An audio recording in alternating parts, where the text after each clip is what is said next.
డబ్బు, అనారోగ్యం, ఉద్యోగం, వ్యాపారం, అప్పులతో బాధపడుతున్నారా? మీకోసమే launch your future programme. Hello viewers, welcome back to our channel. ప్రస్తుతం మనతో ఉన్నారు మొమెంటమ్ ఇన్వెస్టర్ వినోద్ కుమార్ గారు. నమస్తే సార్. నమస్కారం అండి. సార్, మల్టీ బ్యాగర్ స్టాక్స్ మనం ప్రీవియస్ వీడియోలో కూడా చేసాము. సో ఈరోజు ఏంటంటే 500% మనకి గుడ్ రిటర్న్ ఇచ్చే మల్టీ బ్యాగర్ స్టాక్ ఉందా అంటే ఏం చెప్తారు సార్? ఫస్ట్ మనం మల్టీ బ్యాగర్ స్టాక్స్ ఐడెంటిఫై చేయాలంటే fundamentally good company, good theme, good corporate governance and good fundamentals. Okay, and even forensic should be good, management should be capable. ఇలాంటి కంపెనీస్ని మనం identify చేసుకుంటే మంచి థీమ్ ఉన్న స్టాక్స్లో తీసుకోవచ్చు. బట్ రీటైలర్కి ఇవన్నీ వెరిఫై చేయాలంటే ప్రొఫెషనల్కే కష్టం, బట్ రీటైలర్కి ఇంకా కష్టం. దానికి కావాల్సింది ఏంటంటే మంచి థీమ్ స్టాక్ తీసుకోవాలి. థీమ్ అంటే ఈరోజు ఇండియాలో ఒక మంచి థీమ్స్ అంటే మీ ఐడియా ప్రకారం ఏమి ఉండొచ్చు? You can tell. మంచి థీమ్ ఏంటి ఇన్వెస్ట్మెంట్కి, ఆపర్చునిటీ స్టాక్స్లో ఇండియాలో? డిఫెన్స్ ఎక్కువ ఉంది sir. Defence is a great theme. Rajnath గారు కూడా రీసెంట్గా సైన్ చేశారు. 50,000 కోట్ల డిఫెన్స్ ప్రొడక్ట్స్ని ఎక్స్పోర్ట్ చేయబోతున్నాం అని ఒక ప్లాన్ కన్ఫర్మ్ చేశారు. Defence stocks are going to be in limelight, right? ఒకవేళ ఒక కంపెనీ లాసెస్ చేస్తున్నా కానీ ఎన్విరాన్మెంట్ చాలా ఫేవరబుల్గా ఉండడం వలన ఆ లాస్ మేకింగ్ కంపెనీ కూడా ప్రాఫిట్కి వెళ్ళే అవకాశం ఉంటుంది. ఎందుకంటే డిఫెన్స్ రిక్వైర్మెంట్ హ్యూజ్ ఉంది ఈరోజు.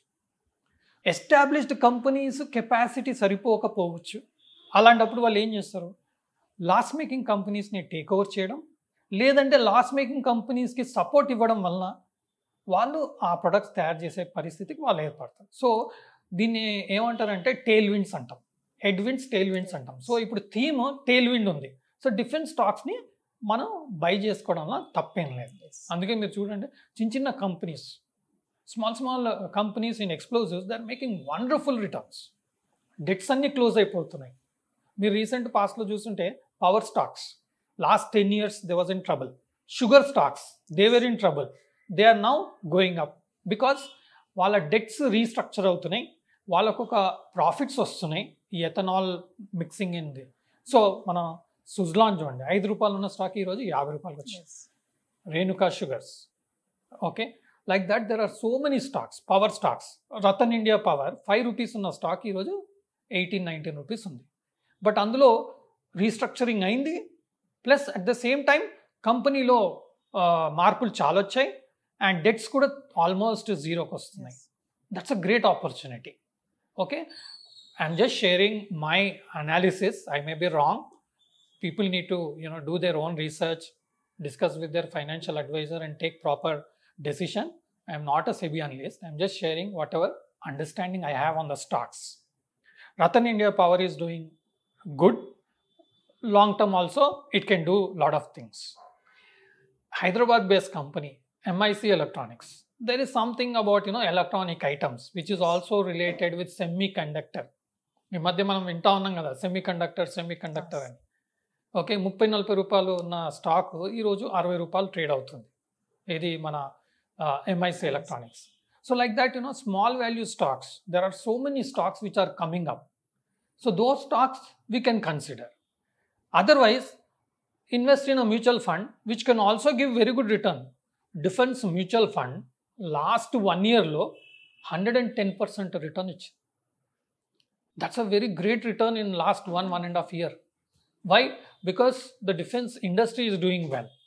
మీకు ఇయర్లీ 100% రిటర్న్, 80% రిటర్న్ అంటే మీకు ఎందులో వస్తుందండి? 80%, 100% రిటర్న్ రావడం అనేది it's like mind boggling returns. So you don't have to worry about a multi bagger also. Mutual fund it self is giving a multi bagger returns. ఎందుకంటే మీరు 1000 రూపాయలు ఎవ్రీ మంత్ వేస్తే కొన్ని సంవత్సరాల తర్వాత మనకు 1 crore 2 crores వచ్చే అవకాశం ఉంది. ఎందుకంటే ఆ మ్యూచువల్ ఫండ్స్ వాళ్ళు ఇలాంటి థీమ్స్లో ఇన్వెస్ట్ చేయడం జరుగుతుంది. కాబట్టి మనం మల్టీ బ్యాగర్ స్టాక్స్ని ఐడెంటిఫై చేయడం టఫ్.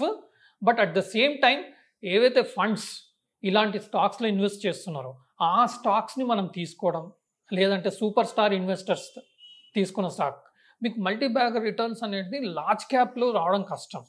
అంటే like ITC, okay, something like Reliance industries, something like TCS, అలాంటి స్టాక్లలో మీకు మల్టీ బ్యాగర్ రిటర్న్స్ రావడం కొంచెం కష్టం. ఎందుకంటే those are big companies, they will grow stable, strong they will grow, but huge incremental growth may not be much.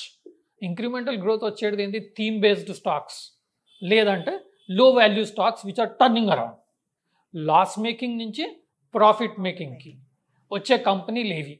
Debts తగ్గుతున్న కంపెనీలు ఏవి? లేదంటే ఒక మంచి management company, for example Mahindra is there, he has taken over one small company which is making into loss, that they can convert into profit. So such companies we can consider. రోజు ఏదైనా ఒక announcement వస్తుందండి, కొన్ని companies rights issue announce చేస్తుంది. HCC చూడండి, Hindustan construction, rights issue 27-28 rupees ఉన్నప్పుడు announce చేసింది, 21 రూపీస్కి రైట్స్ ఇష్యూ ఇచ్చారు. ఈ రోజు అది 50 రూపీస్. ఇంకా ఫండమెంటల్స్ చేంజ్ కూడా అవ్వలేదు. ఎందుకు అంటే because infrastructure is a major theme in India. So many orders, వాళ్ళ టర్న్ ఓవరే 9,000 కోట్లు, 10,000 కోట్ల ఆర్డర్స్ పెండింగ్ ఉంది, but still it is in losses. But the chances are it will go up and it will turn into profitability. Infra companies last 10 years నుంచి problems ఉండడం వలన ఏమవుతుందంటే లాసెస్లో వెళ్ళాయి, లేదంటే మంచి రన్నింగ్ కంపెనీస్లో డీసెంట్ ప్రాఫిట్స్ ఉన్నాయి, కానీ మేజర్ వాల్యుయేషన్స్ రాలేదు. ఈ లాస్ట్ 3 months నుంచి ఇన్ఫ్రా కంపెనీస్లో కూడా మంచి గెయిన్స్ వస్తున్నాయి, మంచి ప్రాఫిటబిలిటీ కనపడుతుంది, మంచి వాల్యుయేషన్ కూడా ఉన్నాయి. For example GR infra projects, capacity infra projects. Capacity infra ప్రాజెక్ట్స్లో ముకుల్ ఆనంద్ గారు కూడా ఉన్నారు, తను అందులో ఇన్వెస్ట్ చేసి ఉన్నారు, బట్ అతను ఆల్రెడీ ప్రాఫిట్లో ఉన్నాడు కరెంట్గా. వారు ఏం చేస్తారంటే హై రైజ్ బిల్డింగ్స్, టుడే ఇండియాలో high rise buildings is a theme, they specialize in that and fundamentals are very good. So when they fall we can slowly accumulate.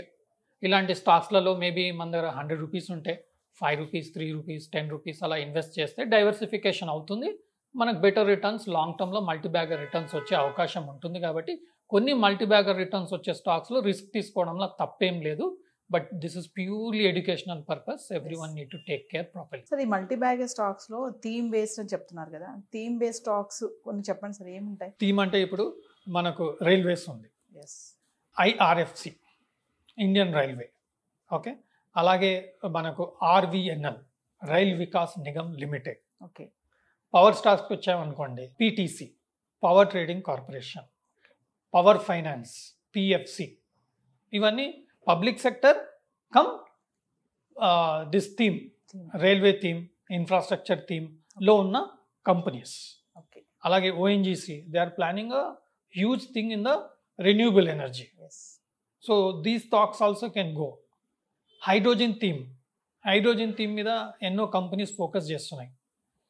Coal India, IOC, oil companies, they are all trying to focus on hydrogen, which is going to be a huge concept in long term.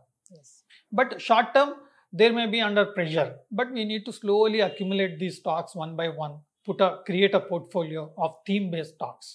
A separate account పెట్టి అందులోనే accumulate చేసుకుంటే long టర్మ్లో మంచి returns వచ్చే అవకాశం ఉంది. But company wise we need to study carefully and take proper decisions. Thank you. Suman టీవీలో మీ personal and business promotions కోసం కింది నెంబర్కి కాంటాక్ట్ చేయండి.